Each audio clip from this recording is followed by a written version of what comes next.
오늘은 가다머 해석학을 볼 텐데요. 그 진리와 방법이라는 가다머의 저서가 한국어로도 번역이 되어 있고 이제 유명하죠. 부제가 철학적 해석학의 개요인데 가다머가 이 책에서 우리가 지난 시간에 봤던 그 하이데거의 이해 문제를, 그러니까 이해 문제에 대한 하이데거의 철학적 성찰이 해석학적으로 어떤 결과를 가져왔는가에 대해서 가다머가 다루고 있습니다. 그래서 그 이해 문제에 대한 하이데거의 철학적 기여라고나 할까요? 해석학에 대한. 그래서 그 문제가 해석학에 있어 갖는 어떤 의의와 또 해석학에 미친 영향 등등을 가다머가 그 책에서 조망을 하고 있는데요. 특히 이 하이데거의 이해 문제가 미학과 그리고 역사에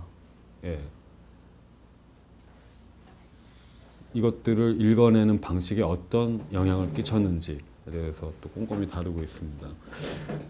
그리고 사실 이 가다머의 진리와 방법이라는 책 자체가 어떻게 보면은 오늘날 우리가 익히 알고 있는 해석학 하면 떠오르는 그 해석학을 딱 성립시킨 책이라고 말할 수 있죠.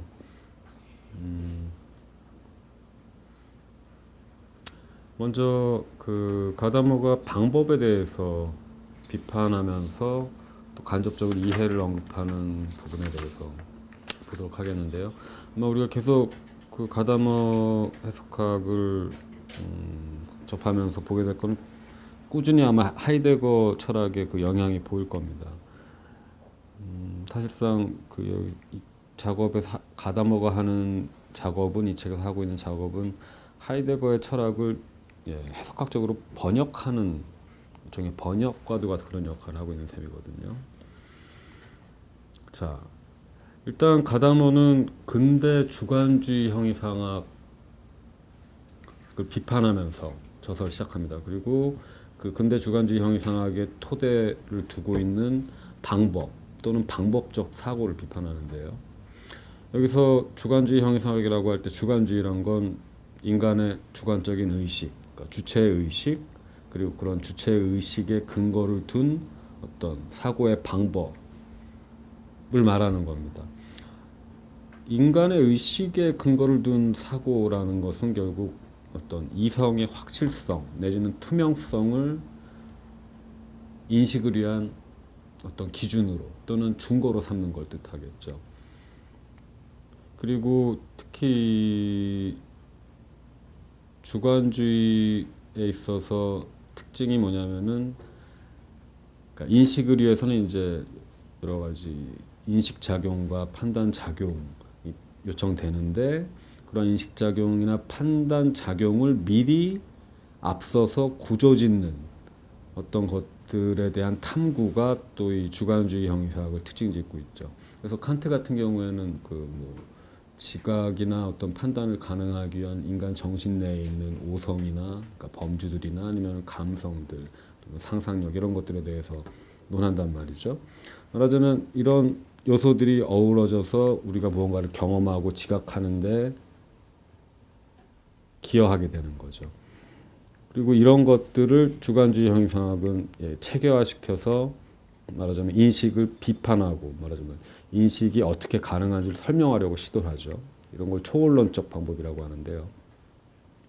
어쨌거나 가다머가 볼 때 주관주의의 특징은 우리가 지각하는 방식을 선행적으로 구조하는 경향입니다. 그리고 바로 이런 경향이야말로 가다머가 방법이라고, 메토데라고 부르고 있는 것이죠.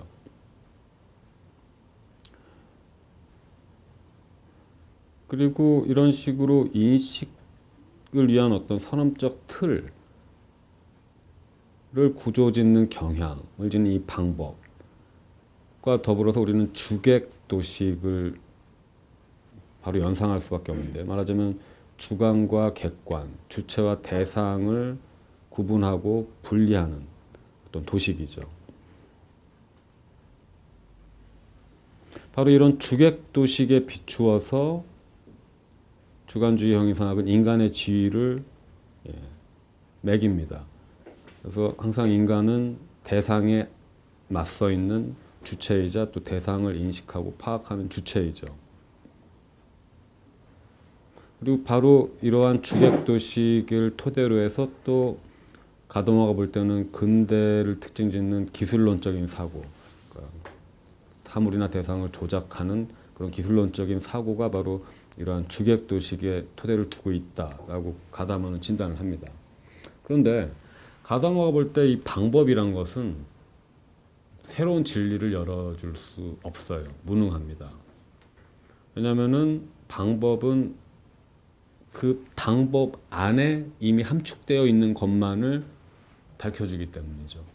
그러니까 그 방법 안에 미리 내재되어 있지 않은 그 바깥의 것에 대해서는 다가갈 수 없는 거예요. 그 방법의 무능함이죠.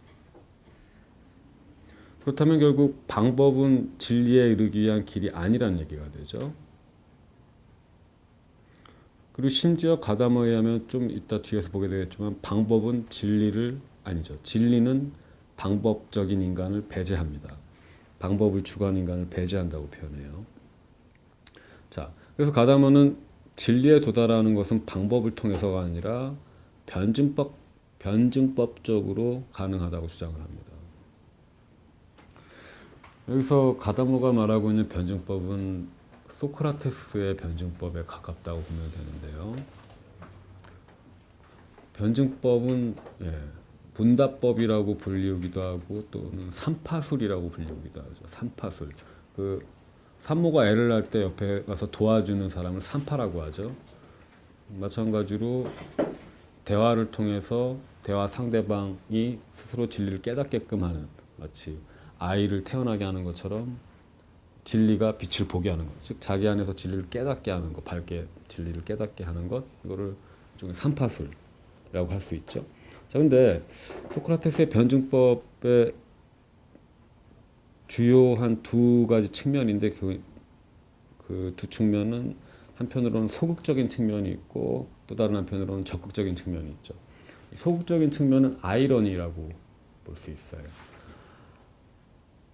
그 이승철 노래 중에 아이러니라는 노래가 있는데 원래 아이러니가 보통 야유, 풍자 뭐 이런 걸 뜻하죠. 근데 원래 소크라테스의 아이러니가 뜻하는 것은 무지의 가장입니다. 무식함을 가장하는 거예요. 그러니까 소크라테스는 상대방과 변증법적으로 이제 대화를 할 때, 즉 대화를 할 때, 변증법을 할 때, 대화를 할 때 자기가 되게 아무것도 모르는 양 가장을 했다는 얘기죠. 모르는 척하는 거예요. 그러면서 이제 상대방은 잘 알고 있는 것처럼 막 추켜 세우는 거죠.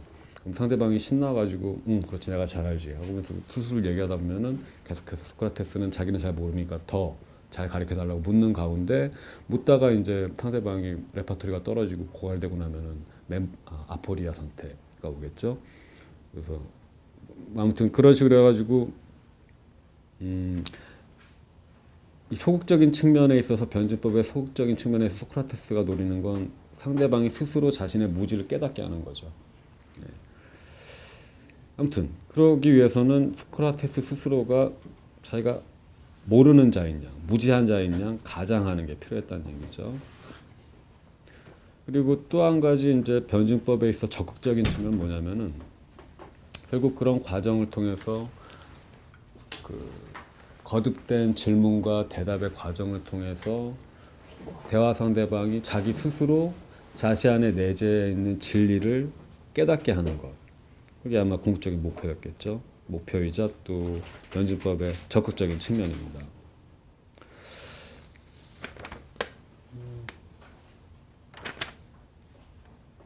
그렇다면 소크라테스는 왜 변증법을 사용했는가? 왜 이런 식의 대화의 전략이라고나 할까? 이런 식의 대화 방법을 사용했는가?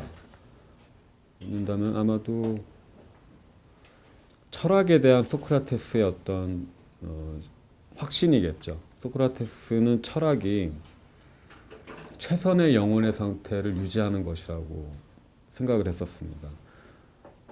그리고 영혼이 최선의 상태에 있다는 것은 소크라테스에게서 깨어있는 것이었어요. 그러니까 잠들어 있는 것이 아니라 깨어있는 것인데 그 말은 곧 영혼은 잠을 잘 수도 있고 깨어 있을 수도 있다 이런 말인데, 그렇다면 깨어 있는 영혼은 어떤 영혼이냐? 즉 철학적 영혼은 어떤 영혼이냐? 소크라테스에게 있어서 깨어 있는 영혼은 자기가 모른다는 사실을 알고 있는 영혼이 깨어 있는 영혼이에요. 자기가 진리를 알지 못한다는 사실을 자각하고 있는 영혼은 깨어 있는 영혼인데, 반면에 그럼 잠든 영혼은 자기가 진리를 안다고 스스로 믿고 있는 경우, 그건 잠든 영혼이라고 봤어요. 그러니까 말하자면은 잠의 비유를 든 건 이런 거겠죠. 사실상 이 사람은 모르는데, 진리를 모르는데 마치 꿈을 꾸고 있는 것처럼, 꿈속에서 그리고 자기가 진리를 잘 알고 있는 것처럼 진리를 잘 알고 있는 꿈을 꾸고 있다라고나 할까요? 그러니까 꿈속에서 알고 있는 진리니까 사실상 진짜 진리가 아니죠. 그러니까 이런 영혼을 가진 사람은 잠든 영혼이다, 이런 식으로 본 거죠.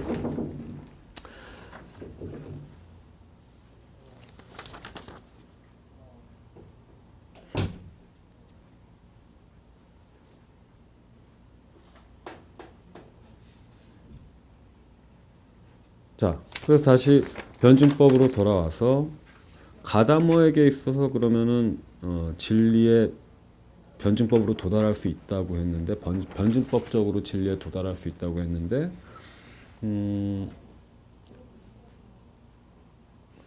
그게 구체적으로 뭘 뜻하냐 묻는다면은, 방법의 반정립이라고 가다만 말하고 있습니다. 그러니까 방법의 반정립함으로써 변증법적으로 진리에 도달한다는 얘기죠. 그래서 반정립한다는 것은 방법을 극복한다 또는 방법을 넘어선다 라는 의미에서 이 단어를 사용하고 있습니다. 그러니까 말하자면 아까 우리가 방법을 개인의 지각 방식을 미리 구조화짓는 경향으로 했단 말이죠. 그러니까 방법을 극복함으로써 진리에 도달한다는 것은 곧 개인의 지각 방식을 이렇게 미리 구조화짓는 경향을 극복함으로써 또는 그 방식을 넘어섬으로써 진리에 도달할 수 있다라고 지금 가다마는 말하고 있는 셈이죠.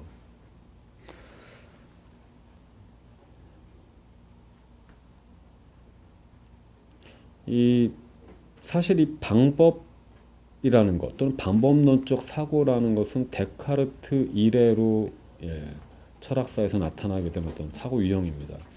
데카르트 전의 철학자들, 특히 고대 그리스 철학자들 같은 경우에는 가다모가 볼 때 전혀 방법적으로 사고하지 않았어요. 이게 무슨 말이냐면은, 방법은 아까 주객도식을 전제로 한다고 했죠. 근데 고대 그리스 철학자들은 자신을 주체로 그리고 묻고자 하는 대상을 객체로 이렇게 세우는 것이 아니라 오히려 자신들의 생각 자체가, 사유 자체가 존재의 한 부분이라고 생각을 했습니다. 그러니까 내가 묻는 것이 나와 따로 떨어져 있는 대상이 아니라 오히려 그것과 내가 존재라는 한 거대한 그 전체에 함께 귀속해 있다는 얘기죠. 이건 굉장히 커다란 차이입니다. 내가 지금 그것에 대해 묻고자 하는 대상이 나와 떨어져 있는가, 아니면 내가 그것과 함께 있는가.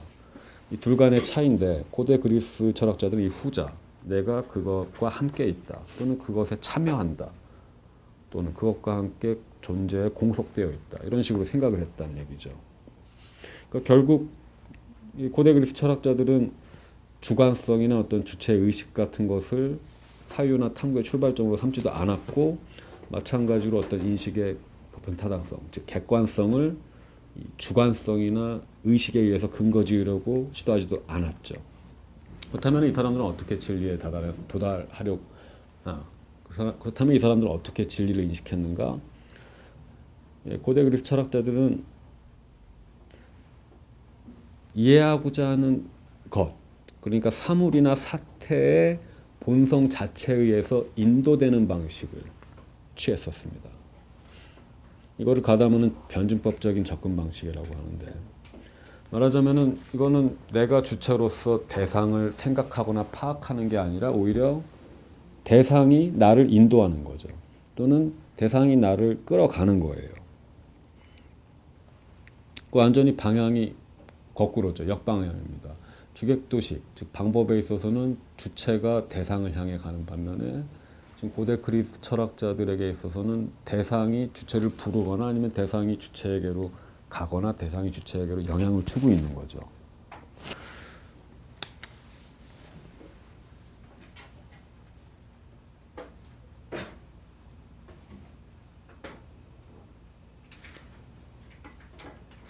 이런 식으로 무언가를 인식할 경우 또는 무언가에 대한 지식을 가질 경우 이것은 어떤 이러한 인식이나 지식을 나의 소유물처럼 볼 수는 없을 거예요.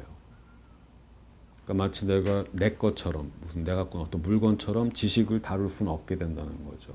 왜냐하면은 그 인식이나 진리는 내가 획득해낸 어떤 것이 아니라 무슨 돈이나 물건처럼 내가 누구한테 갈취하거나 뺏은 게 아니라 오히려 나한테 주어진 거거든요. 왜냐하면은 대상이 나를 진리로 인도했으니까요. 그리고 내가 진리에 접근했다기보다는 오히려 대상이 나한테 접근함으로써 진리를 열어줬거든요.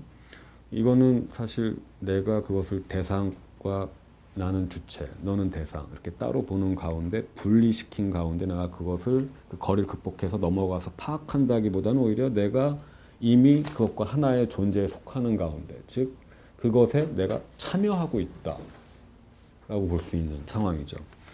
나는 내가 이해하고자 하는 또는 내가 알고자 하는 그 사태나 대상에 참여하는 가운데 그것이 나를 인도하는 대로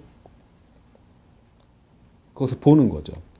그렇게 보인 것은 진리가 되는 거예요. 말하자면은 사태나 대상 자체가 스스로 드러나는데 나는 거기에 그냥 참여를 하고 있는 거죠. 자, 결국 가다머가 말하고 싶은 건 뭐냐면은 방법은 데카르트 이래로 생긴, 그러니까 근대에 생긴 어떤 새로운 사고 방식이고 그 전 사람들, 특히 고대 그리스 철학자들은 진리를 주객도식을 통해서 진리에 접근했던 게 아니라 오히려 주객도식을 넘어서는 가운데 또는 주객도식의 역방향으로 가는 가운데 완전히 반대 방향이었죠. 진리에 접근했다는 얘기죠.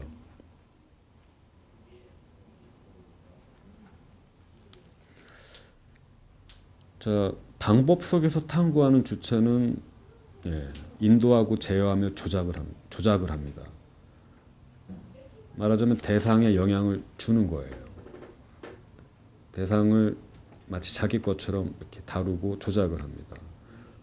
그러니까 어디까지나 조작의 주체는 바로 탐구자이죠. 근데 이것과는 달리 변증법에서는 지금 문제되고 있는 사태나 대상, 그러니까 내가 묻고 있는 대상이 오히려 주체한테 물음을 제기합니다. 대상이 나한테 물어봐요. 그러니까 변증법의 경우는 물음의 주체가 내가 아니라 오히려 사태 자체 또는 대상 자체가 되는 거죠. 그러면은 자, 탐구자인 내가 이 사태나 대상을 알려고 할 때, 이해하려고 할 때 대상이나 사태가 나한테 묻는다 그랬습니다. 그럼 난 대답을 해야겠죠? 그럼 나는 어떻게 대답을 해야 되느냐? 가담에 의하면은 탐구자는 그 질문에 대답을 이렇게 한다고 해요. 그 사태에 참여함으로써 대답한다 라고 말합니다. 그러니까 말하자면은 그 사태나 대상의 질문, 물음은 일종의 초청장이었던 셈이고 나에 대한 나의 대답, 그러니까 해석자의 그 질문에 대한 대답, 응답은 그래 갈게 그러고 참여하는 거죠. 그 사태로 자기 자신을 던지는 겁니다. 또는 그 사태에 함께 속하는 것입니다. 물론 좀 이따 보면 아시게 되겠지만 사실 하이데거 우리가 지난 시간에 선의의 구조를 봤었는데 이해의 선구조, 내가 스스로 사태에 속하려고 굳이 결단을 내리지 않아도 나는 이미 언제나 사태에 속해 있죠. 왜냐? 사태와 나는 지평에 함께 맥락에 함께 공석되어 있으니까요. 자, 어쨌거나 가다문은 질문에 대답한다는 것은 곧 사태에 참여하는 것이다. 또는 사태에 속해 있는 것이다 라고 말하고 있어요. 이 참여 또는 속해 있음에 대해서는 우리가 좀 이따가 뒤에서 놀이 부분을 다루면서 더 자세히 보도록 하겠습니다. 그리고 또 한 가지 방법과 관련해서 변증법과 방법 간의 관계에 관련해서 말씀드리고 싶은 거는 가담에 하면은 그 방법 자체가 어떻게 얻어지냐 묻는다면은 사실 방법은 방법을 통해서 얻어질 수가 없다고 가담은 말해요. 오히려 방법은 변증법적으로만 얻어진다고 말합니다. 말하자면은 사태나 대상이 나를 부르고 또 내가 그것에 응하는 이 과정을 통해서 방법 자체가 말하자면 주객도식을 통한 대상에 대한 접근 방식 자체가 얻어질 수 있다는 거죠. 그런데 가다마에 의하면은 이 변증법, 사태가 묻고 내가 대답하는 이 변증법을 가능하게 해주는 조건이 바로 해석학적 상황입니다. 헤르메노이티스의 지추아치온. 근데 이 해석학적 상황 속에서 해석자는 어떻게 이해를 하는가? 방금 말씀드렸다시피 어떻게 보면 이해 자체가 사태가 나한테 던진 물음에 대한 대답인데 이해는 어떻게 전개되냐면 바로 그 사태에 참여함으로써 또는 그 사태에 함께 속함으로써 이해라는 사건이 발생합니다.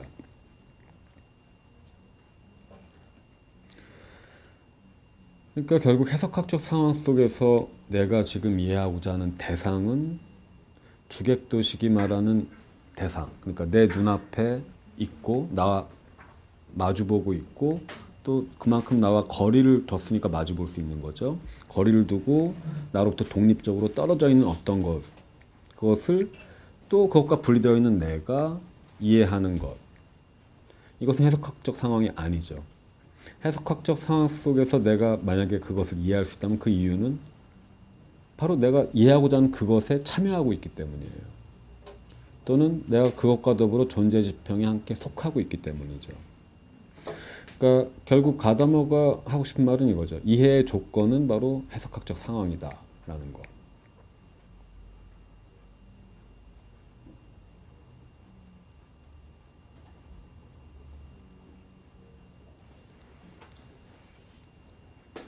이렇게 볼 때 해석학적 상황은 사실 그 상황 자체가 발생한다는 것 자체가 방법에 대한 큰 문제제기죠. 말하자면 해석학적 상황이 벌어지고 있다는 사실 자체가 주객도식에 대한 문제제기라고 볼 수 있습니다. 왜냐? 주객도식에서 벌어지는 주객도식을 전제로 한 그런 방법론적 인식 과정을 전도시키고 뒤집어버리고 역전시켜버리니까요. 그러니까 결국 변증법적으로 이해한다는 것은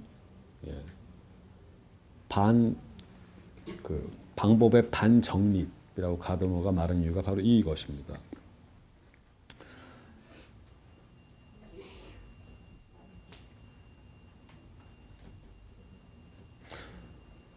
그래서 결국 가드머가 볼 때 방법은 진리에 이르는 길이 아니고 오히려 진리는 방법의 반정립을 통해서 가능한 것이죠. 또 그렇기 때문에 진리는 반법적인 인간을 배제합니다.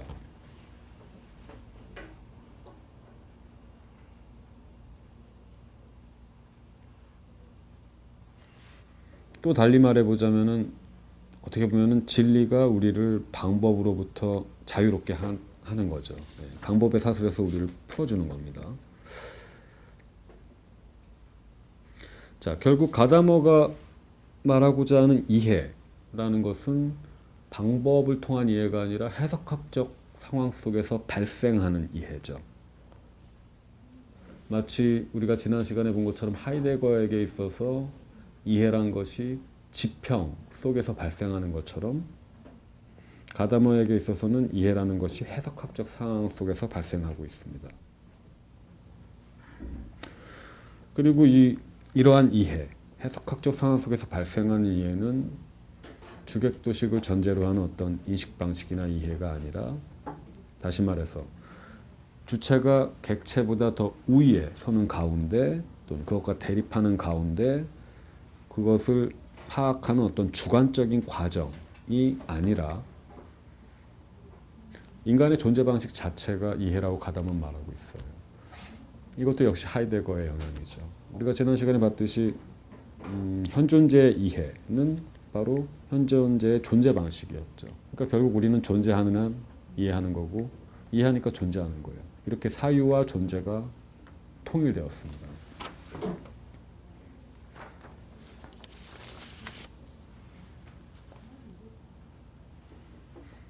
그래서 레비나스라는 철학자가 하이데거 주석을 하면서 이런 하이데거 관련된 논문에서 이렇게 말했어요.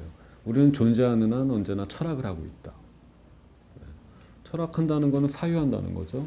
근데 만약에 우리가 존재하는 한 이해를 하고 있다면 이해는 사유고 사유는 철학이니까 존재하는 한 우리는 항상 철학을 하고 있네. 이런 식으로 말을 한 거죠.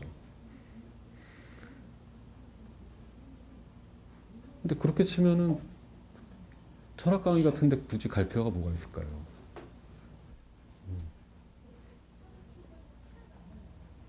그쵸. 왜냐면 거기서 문제되고 있는 이해는 선이해니까 내가 미처 자각하지 못하고 있는 이해죠. 자, 그래서 방금 이제 해석학에 대한 가다모의 어떤 밑그림을 살펴봤고요. 그렇게 해서 결국 가다모가 의도하고 있는 또는 목표로 하고 있는 정립시키고자 하는 해석학은 무엇이냐 묻는다면은 우리가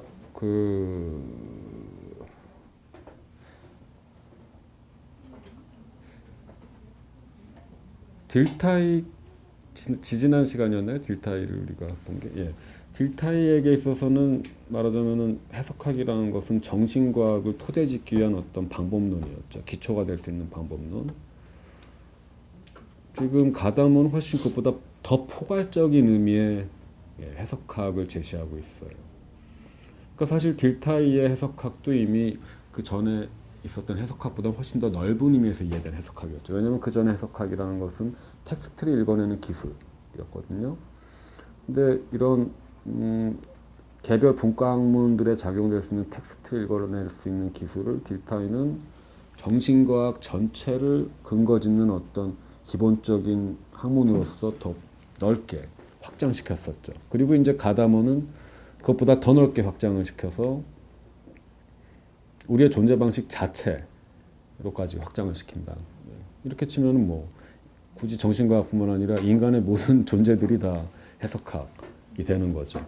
말하자면 가다모가 그려내고자 하는 해석학은 인간의 존재론적 과정, 그러니까 인간의 존재 방식 자체로서 간주된 그 이해를 설명하라는 철학적 노력이 바로 해석학이 됩니다.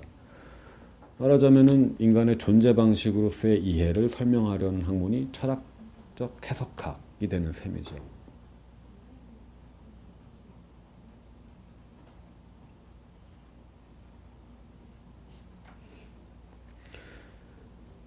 가다모가 진리화 방법에서 이렇게 적고 있어요. 나는 인간적 실존에 대한 하이데거의 시간적 분석이야말로 이해가 인간적 주관이 갖는 여러 태도들 중에 하나가 아니라 현존재 자체의 존재 방식이라는 것을 설득력 있게 입증했다고 믿는다. 내가 여기에서 사용하는 해석학이란 용어도 이런 의미를 갖는다. 이해란 현존재의 유한성과 역사성으로 이루어진 인간적 실존의 근본적 운동을 직시하는 말이다. 따라서 그것은 세계에 대한 경험 전체를 포괄한다. 이해 운동은 포괄적이면서 보편적이다. 세계에 대한 경험 전체를 포괄하는 게 이해라고 지금 말하고 있습니다. 그리고 또 이해는 실존의 운동, 즉 존재 방식 자체라고 말하고 있고요.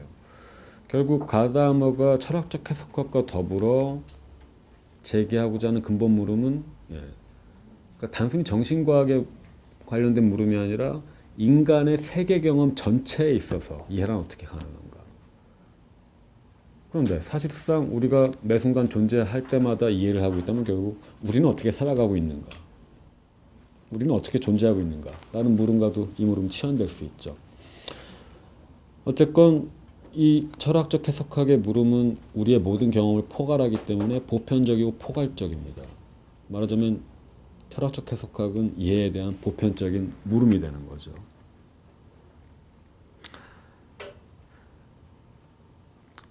그래서 가다모의 해석학을 철학적 해석학이라고 부르기도 하고 또 변증법적 해석학이라고 부르기도 하는데요. 일단 변증법 관련해서 더 언급을 해보자면은 이 가다머의 변증법 그리고 변증법적 해석학은 해겔의 변증법과도 물론 유사성을 갖고 있습니다. 하지만 해겔의 변증법과 가다머의 변증법은 분명히 구분이 되죠. 왜냐하면 해겔 같은 경우는 가다머가 비판하고 있는 주관주의 형이상학자 중 대표적인 인물이거든요. 그리고 해겔의 변증법이야말로 주관주의 형이상학을 완성시킨 어떤 사유, 방식이라고 할 수 있죠. 그리고 실제로 해겔이 정신현상학에서 묘사하고 있는 그 변증법적 과정은 의식이 자기를 대상화시키는 과정으로 요약이 될 수 있습니다. 그 말은 곧 해겔 철학에 있어서, 그러니까 해겔의 책에 있어서 핵심 개념은 자기의식이라는 말이 되죠. 모든 것은 자기의식에서 출발하고 그래서 결국 자기의식에서 끝납니다. 근데 반면에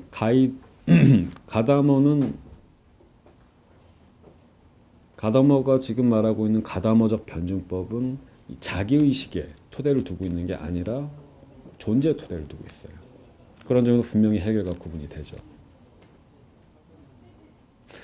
또 플라톤도 역시 변증법을 사용했었습니다. 하지만 가다머의 변증법은 플라톤의 변증법과 닮았지만 역시 구분될 수 있어요. 왜냐하면 플라톤은 이데아론이나 아니면 진리와 언어에 대한 특정한 어떤 견해를 갖고 있기 때문이죠. 반면에 가다머의 변증법은 어떤 플라톤의 이러한 두세계론, 그러니까 현상 세계와 그다음에 이데아의 세계 이런 식의 구분법을 받아들이지 않습니다. 그렇기 때문에 굳이 가다머의 변증법을 우리가 분류를 하고자 한다면은 소크라테스의 변증법에 가장 가깝다고 볼 수 있어요.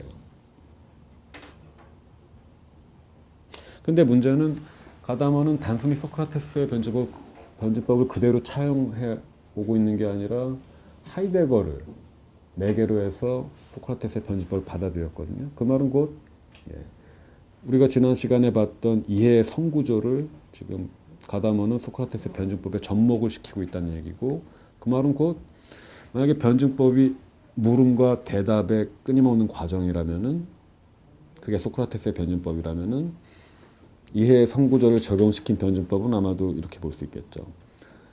해석자의 지평과 과거의 지평 간의 물음과 대답이라고요. 물론 여기서 묻고 있는 거는 해석자의 지평이 아니라 과거의 지평이죠. 왜냐하면 대상이 나한테 묻는 게 변증법이라고 했으니까요. 그리고 해석자의 지평은 그 과거의 지평의 부름에 응답을 하는데 어떻게 하냐면은 바로 과거의 지평에 참여함으로써 응답을 하겠죠. 그게 바로 지평의 융합이겠죠. 결국 가다머가 제시하고 있는 변증법은 해석자의 지평과 전통의 지평 간의 변증법이라고 볼 수 있습니다. 그리고 우리가 주객도식을 토대로 하는 그 방법과 대비시켜서 그 가다머의 변증법적 이해 또는 해석학적 상황 속에서 발생한 이해를 잠깐 살펴봤는데, 거기서 우리가 확인한 것은 존재나 또는 문제가 되고 있는 사태가 밝혀지는데 그것을 주체가 자기의 인식 방식을 이용해서 밝혀내는 게 아니라 오히려 사태 자체가 스스로 드러났다 또는 사태 자체가 그것의 진리로 해석자를 인도했다라는 것을 보았죠. 그리고 사태 자체가 이렇게 스스로 드러난다는 것은 그 하이데거가 존재하신 간에서 현상에 관해서 바로 이런 식으로 기술을 합니다. 현상은 스스로 드러나는 것이라고. 그러니까 말하자면은 이런 의미에서 가다머의 변증법은 현상학적이라고 볼 수 있죠.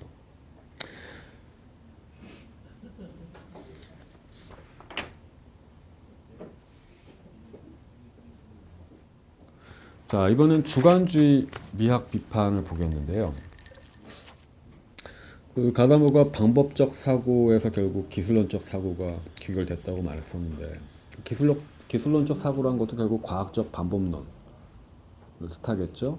그런데 가다머가 볼 때 근대 이래로 인식하는 것 또는 인식의 문제가 과학적 방법론에 의해서 전유되게 되었어요. 그러니까 말하자면은 그 인식을 한다는 것은 과학적으로 하는 것이다 라는 것이 말하자면 보편 명제처럼 통용되게 되었다는 거죠. 근데 이런 식으로 인식 자체가 과학적 방법론의 영역에만 국한돼서 협소해진 상황을 만드는데 가장 큰 기여를 한 게 가다모가 볼 때는 근대 미학입니다. 미학이 범인이에요.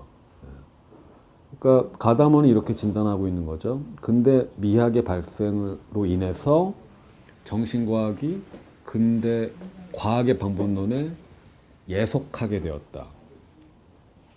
말하자면 정신과학이 미학 때문에 미학 탓에 그러니까 과학적인 방법론을 갖고 와서 사고하게 되었다. 즉 정신과학이 과학적 방법론을 따라가게 되었다는 말입니다.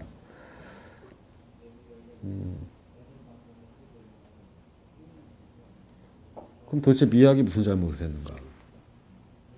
여기서 특히 가다모가 비판의 표적으로 삼고 있는 칸트의 미학인데요. 근대 미학을 대표하는 것은 칸트의 미학이라고 볼 수 있죠. 예를 들어 예술의 자율성 이념 같은 것도 사실 칸트 미학을 통해서 완성되었다고 볼 수 있어요. 그런데 가다모가 볼 때 칸트의 미학은 결국 아름다움을 진리와 무관한 것으로 만드는 데 기여를 했어요.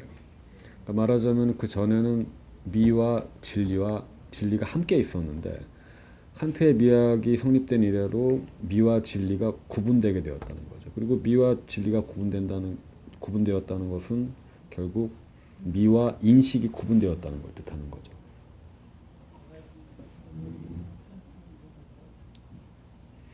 그러면서 여차저차의 과정을 거쳐 결국 그렇게 구분된 진리를 근대의 과학적 방법론이 독점하게끔 만들었다는 거죠.